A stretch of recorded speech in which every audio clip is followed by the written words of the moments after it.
Hello everyone, good morning. कैसे हैं आप सब? आई होप आप सब अच्छे होंगे। मैं भी बहुत बहुत अच्छी हूँ। Welcome back to my channel Priya Prem official.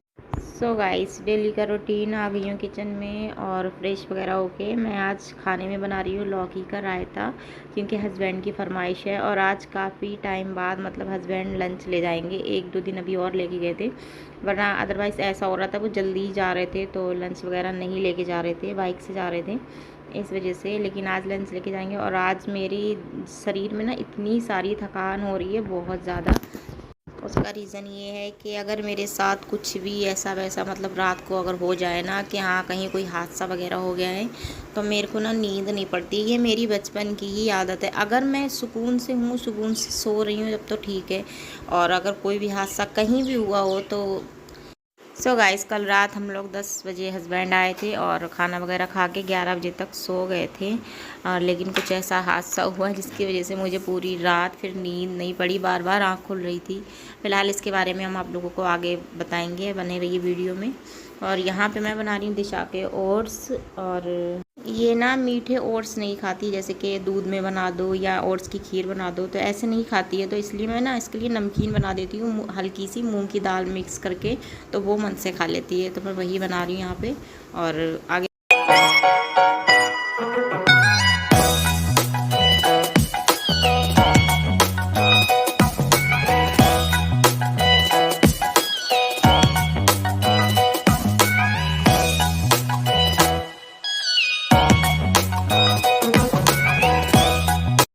Guys, इधर मैंने दिशा के ओट्स बने रख दिए थे और एक तरफ मैं अपने रायते के लिए तड़का लगा रही हूँ। और दिशा को भी ना बहुत तेज़ की भूख लग रही थी। आज ना बनाना जैसे ख़त्म हो गए थे। डेली मैं उसको बनाना दे देती हूँ तो वो सुबह में एक बनाना खा लेती है। और अगर दूध के साथ मिक्स करके खीर बना के दो ना तो वो बिल्कुल भी नहीं खाती, क्योंकि ना उसका एक फ्लेवर आ जाता है फिर मीठा सा, तो वो मीठा इस तरीके से नहीं खाती। और ऐसा ही उसको बनाना दे दो छील के तो ऐसे ही छोटे छोटे पीस करके तो खा लेती है। लेकिन आज रात हस्बैंड लेट आए थे तो इस वजह से ला नहीं पाए थे, वरना बनाने उसके हमेशा रखे रहते हैं। एक वही फ्रूट है जो उसको पसंद है और एक एप्पल, उसके अलावा तो वो कुछ खाती ही नहीं है। सो यहाँ मैं रायते को अपना तड़का लगा रही थी। और बच्चे ना हमेशा वही काम करते हैं जिस काम को माँ बाप मना करें, लेकिन ये शादी के बाद समझ आया है। पहले तो हम भी ऐसे ही थे कि जो हम मम्मी पापा जो भी कुछ मना करते थे तो हमेशा वही करते थे। मतलब सारे ही बच्चे ऐसे होते हैं, लेकिन यही ऐसी हमारी दिशा भी है। तो यहाँ पे मैं आ गई थी रोटी बनाने और बहुत जल्दी जल्दी रोटी बना रही थी, क्योंकि दिशा थी आज भूखी। और मेरे ना मन में अजीब सा लग रहा था, वो खाने को पसंद नहीं करती। और जब उसको भूख लगती है उस टाइम पे अगर मिल जाए, अवेलेबल खाना हो ना उस टाइम पे, तो वो कितना ही उसको खिला दो पेट भर के, लेकिन वैसे वो खाने को पसंद नहीं करती है बिल्कुल भी। सो मैं दिमाग में यही सोच रही थी कि रोटी जल्दी बनाऊँ, क्योंकि हस्बैंड को भी जाना था या खाना खिलाऊँ जाके। और आज ना वो मेरे को बहुत ज़्यादा तंग कर रही थी। फाइनली मेरी रोटी बन गई थी और मैं यहाँ आ गई लंच लगाने के लिए। तो आज सुबह सुबह मैंने डांट भी सुन ली थी हस्बैंड की, और मेरा ना दिमाग भी बहुत ज़्यादा चल रहा था वो जो रात के हादसे की वजह से, और वीकनेस सी ऐसी लग रही थी। तो मेरी हिम्मत ख़राब थी कि ऐसा लग रहा था मुझे जैसे जल्दी जल्दी से काम हो, मैं रेस्ट कर लूँ। एकदम अजीब सा अंदर से लग रहा था, क्योंकि दिशा मेरे को परेशान करती रहती ना, इस वजह से मैंने उसको आज डांट दिया और एक लगा भी दिया। इस वजह से हस्बैंड मुझे डांट रहे थे और मैं ना उसी दिशा के बारे में यहाँ पे देखो बोल भी रही हूँ, बहुत ज़ोर ज़ोर से परेशान कर रही थी। तो ये कह रहे थे उसको डांटा मत करा करो, मारा मत करा करो। इस वजह से मारती तो नहीं हूँ मैं, वैसे उसको बहुत प्यार से रखती हूँ, लेकिन जहाँ पे ज़रूरत पड़े बच्चे को प्यार भी दो, डांट भी मार भी देनी पड़ती है। चाहे वरना बच्चे बिगड़ जाते हैं तो माँ के ही ऊपर आता है। बाप तो बाहर ड्यूटी पे चला जाता है अपने, लेकिन माँ के ही ऊपर आता है। सो इस वजह से मैं ये बोल रही थी हस्बैंड को कि मैं उसको प्यार भी करती हूँ, डांटती भी हूँ, और शैतानी करती है तो फिर नहीं रोका जाता है। तो मेरा यहाँ लग गया था लंच, और फाइनली अब मैं जाऊँगी उसको नाश्ता कराने के लिए। उसके बाद हो जाएगी शांत वो भूखी नहीं रह पाती जल्दी, अपने पापा की जैसी बिल्कुल।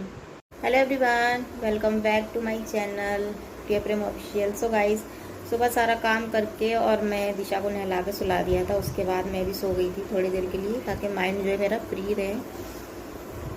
सो अभी तो मैं सो के उठ गई हूँ, और क्योंकि मेरी दीदी के बेटे आ गए थे ऋषभ, जिनका बर्थडे था उस दिन, वो ले गए दिशा को बाहर। और जब तक मैंने सोचा आप लोगों को बता दूँ कि कल रात ऐसा क्या हुआ था।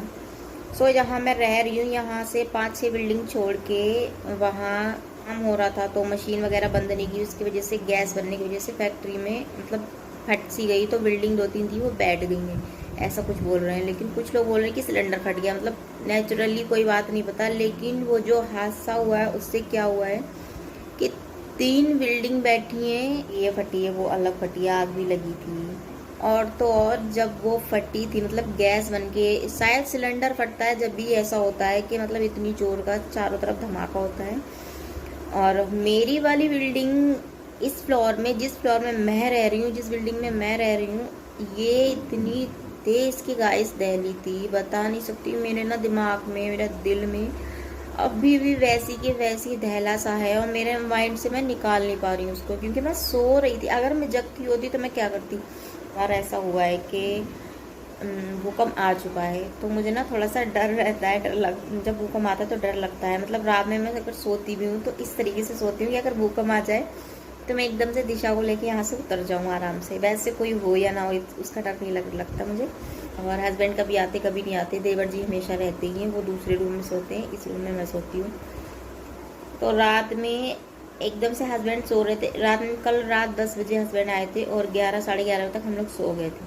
उसके बाद ऐसा, मतलब 11:30 बजे, पूरे 11:30 बज रहे थे, मैंने टाइम देखा था, ऐसा दहला हुआ था, इतनी तेज़ का, मतलब बयान नहीं कर सकती हूँ बस। और मैं ना डर गई थी, एकदम से घबरा गई थी, और मैं उठ के हस्बैंड से बोली कि भूकंप आ गया, उठो जल्दी उठो। लेकिन फिर वो ऊपर गए, मेरे नीचे बिल्डिंग के जितने भी लड़के वगैरह रहते हैं और जो भी किराएदार हैं वो सारे लोग ऊपर गए, तो उन्हें ना आग वगैरह दिख रही थी, तो वो बोले सिलेंडर फटा है कहीं पे। तो अभी मेरी दीदी का बेटा आया था, वो बोल रहा है कि चाची कहीं फैक्ट्री में आग लग गई थी, और एक मशीन में से गैस बनने की वजह से मशीन फट गई थी। तो मशीन फटने से 3 बिल्डिंग कैसे बैठ सकती। तो मेरे दिमाग में ना बस यही सब चल रहा है कि मेरे सामने ना मेरी बिल्डिंग में जैसे ऐसा हुआ एकदम दहला सा होता, तो मेरा दिमाग इतना माइंड चल रहा है, उन पे क्या बीती होगी, जो उसमें रहते होंगे बेचारे, उन पे क्या बीती होगी। मेरे को तो बस यही लग रहा है। सारे के सारे हॉस्पिटल में भर्ती हैं, ये बताया जा रहा है। और तो और बच्चे बड़े बड़े ऐसे दबे हुए मिले, बताया जा रहा है। जैसे कि मैं देखा था कि न्यूज़ आती है तो उसमें बच्चे, घर गिर गया है, कहीं बिल्डिंग गिर गई है तो उसके नीचे दबे मिल रहे हैं, ऐसा हुआ था। यहाँ 3 बिल्डिंग गिरी थी। तो मीडिया वगैरह भी आई है, हो सकता है न्यूज़ वगैरह बन जाए इसकी। जब मीडिया आई है तो न्यूज़ तो बननी है। और पुलिस वगैरह बता रहे हैं कि अभी भी पुलिस है। सो गाइस, यही सब सोच के माइंड जो है मेरा इतना ज़्यादा ढक रखा है, इतनी वीकनेस लग रही ना। कोई भी टेंशन अगर दिमाग में हो ना तो यही सब होता है। और मेरे दिमाग से मेरी प्रॉब्लम यही है, बचपन से ही मैं ऐसी, मेरे दिमाग में अगर एक चीज़ जो बैठ जाए, जो बिल्कुल छू जाए मेरे, कि मेरे मन में ना बार बार सा मेरे दिल में ऐसा हो रहा है कि उन पर क्या बीती होगी। और बता रहे हैं कि जो नीचे फ्लोर में जो रह रहे थे, जो सबसे नीचे फ्लोर में, वो तो एक भी नहीं बची, मतलब सारी बोल नहीं सकते हैं, बस ऊपर वाले जितने भी हैं सब, जिनकी ज़िंदगियाँ होंगी वही बचेंगे, बाकी के तो नहीं। और आज मेरा माइंड जो है बस इसी वजह से ख़राब है गाइस। तो दिमाग में मेरा यही सब चल रहा है, भी देखो। और आंखें मेरी हमेशा, मतलब जब टेंशन होती है ना तो मेरी आंखें ऐसी थकी सी लगती हैं। तो मिलते हैं अगले ब्लॉग में, कल के ब्लॉग में, नेक्स्ट ब्लॉग में। अभी के लिए इतना ही। लाइक करना, सब्सक्राइब करना और सब प्रेस बेल आइकन, ताकि आने वाली हर वीडियो को नोटिफिकेशन मिलता रहे आप लोगों को। तो वीडियो को मैं यहीं एंड करती हूँ। फिलहाल तो मेरी दिशा गई है बाहर और मैं खाना बना लूँ।